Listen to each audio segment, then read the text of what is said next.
Selamat pagi, Shalom Bapak Ibu sidang jemaat yang dikasihi Tuhan, jemaat-jemaat Tuhan GKI Cibubur.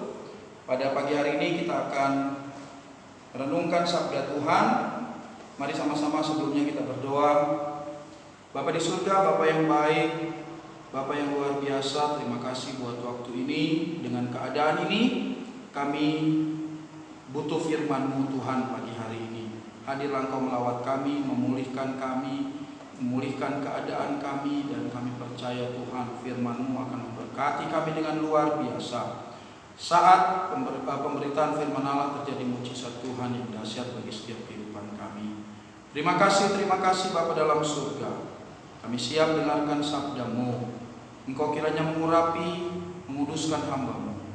Dalam nama Tuhan Yesus Kristus, haleluya, amin. Shalom.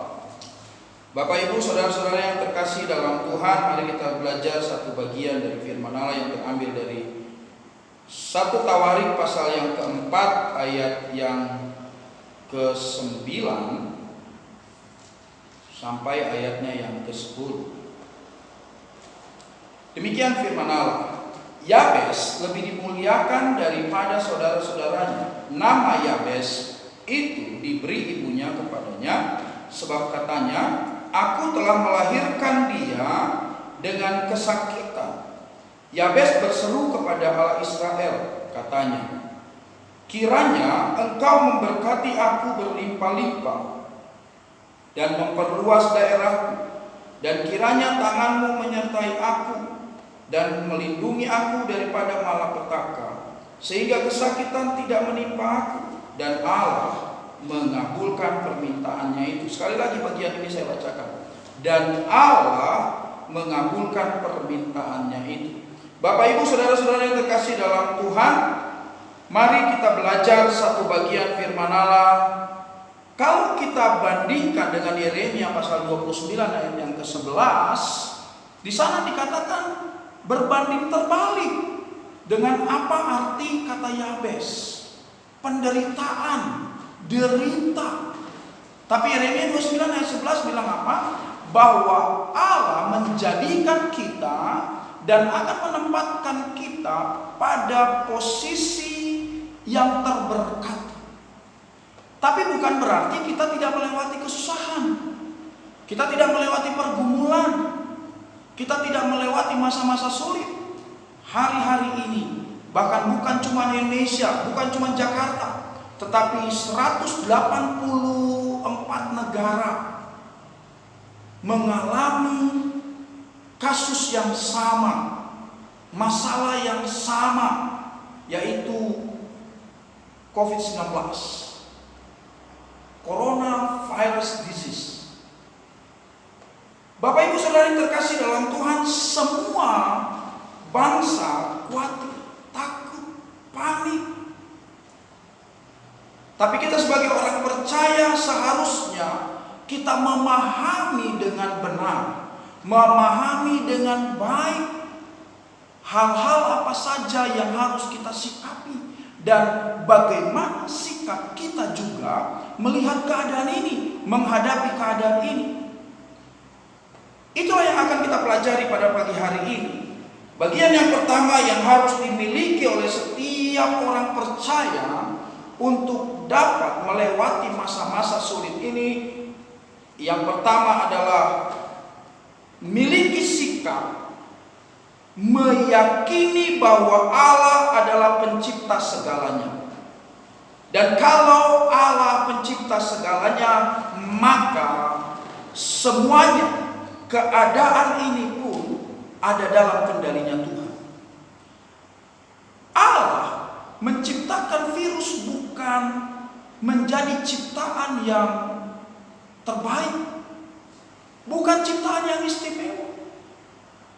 Alkitab mencatat dengan jelas bahwa Allah menjadikan manusia itu serupa dan segambar dengan Allah. Dengan kata lain, manusia adalah masterpiece-nya Tuhan.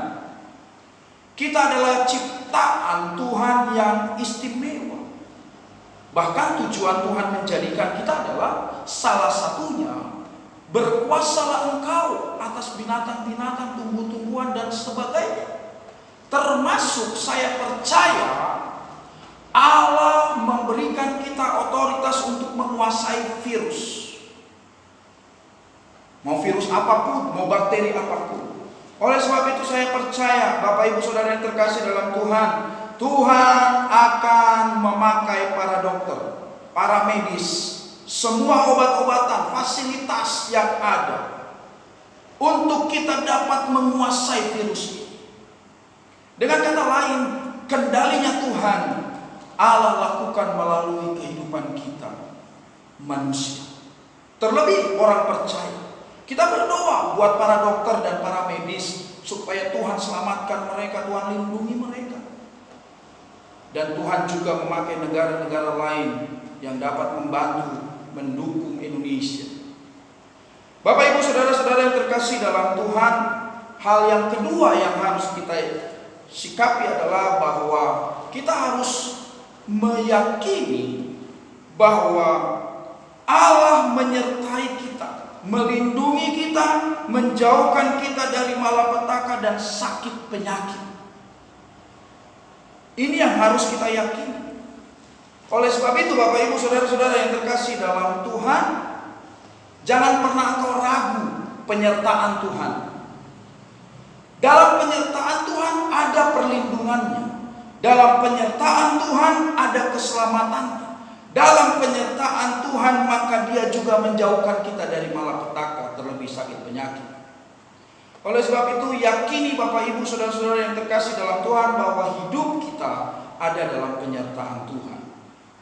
Yang ketiga, bagaimana sikap kita sebagai orang percaya? Yang ketiga dikatakan di sana bahwa doa orang benar, doa orang percaya tidak akan pernah sia-sia. Pada bagian lain dari firman Allah berkata bahwa doa orang benar besar kuasanya. Bapak Ibu Saudara-saudara yang terkasih dalam Tuhan, jika kita baca dalam Yeremia pasal 29 tadi, ayat-ayat yang selanjutnya ayat 12 sampai ayat 14 dikatakan demikian. Dan apabila kamu berseru dan datang untuk berdoa kepadaku, saya ulangi bagian ini. Dan apabila kamu berseru dan datang untuk berdoa kepadaku, maka aku akan mendengarkan kamu. Apabila kamu mencari aku, kamu akan menemukan aku. Apabila kamu menanyakan aku dengan segenap hati, aku akan memberi kamu menemukan aku. Demikianlah firman Tuhan. Dan aku akan memulihkan keadaanmu. Saya ulangi bagian ini. Dan aku akan memulihkan keadaanmu dan akan mengumpulkan kamu dari antara segala bangsa dan dari segala tempat kemana kamu telah aku cerai-beraikan. Demikianlah firman Tuhan. Dan aku akan mengembalikan kamu ke tempat yang dari mana aku telah membuang kamu. Bapak Ibu Saudara yang terkasih dalam Tuhan, 1 Tawarik pasal 4 ayat yang ke-10 bagian terakhir dikatakan di sana dengan jelas dalam ayatnya yang ke-10, dan Allah mengabulkannya. Bapak Ibu Saudara yang terkasih dalam Tuhan, kalau kita meyakini dengan baik dan memiliki sikap bagian yang pertama bahwa Allah adalah pencipta segalanya dan Allah yang mengendalikan segalanya, saya percaya bahwa Tuhan akan memulihkan keadaan kita dari yang sekarang. Tuhan akan memulihkan kita, bahkan bisa jadi Allah memulihkan seperti Allah memulihkan Ayub. Bagaimana terpuruknya keluarga Ayub, tetapi Allah memulihkan lipat kali ganda dari kehidupan keluarga Ayub. Oleh sebab itu Bapak Ibu Saudara-saudara yang terkasih dalam Tuhan, jangan pernah takut, jangan pernah khawatir, jangan pernah engkau stres, panik, lalu beli segalanya sana sini. Gak usah. Biarlah hidup kita normal. Karena saat kita panik, maka daya tahan tubuh kita akan menurun. Saat kita stres, daya tahan tubuh kita akan menurun. Oleh sebab itu Bapak Ibu Saudara-saudara yang terkasih dalam Tuhan, pesan saya sebagai gembala GKI Cibubur kepada jemaat-jemaat Tuhan GKI Cibubur, mari Jangan panik, tetap tenang, maka dalam ketenangan kita akan mendapatkan hikmat Tuhan untuk mendapatkan jalan keluar. Bagaimana caranya kita tenang?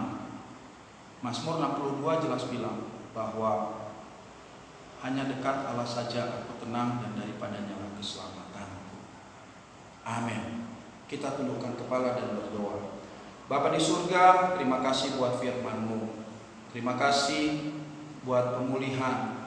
Terima kasih Tuhan membebat kami dari firman-Mu. Terpujilah Allah, kami meyakini bahwa Tuhan Allah kami di dalam Kristus Yesus adalah Allah yang luar biasa, pencipta langit dan bumi, yang akan memulihkan keadaan kami. Terima kasih Bapa. Dalam nama Tuhan Yesus Kristus kami berdoa dan bersyukur. Amin.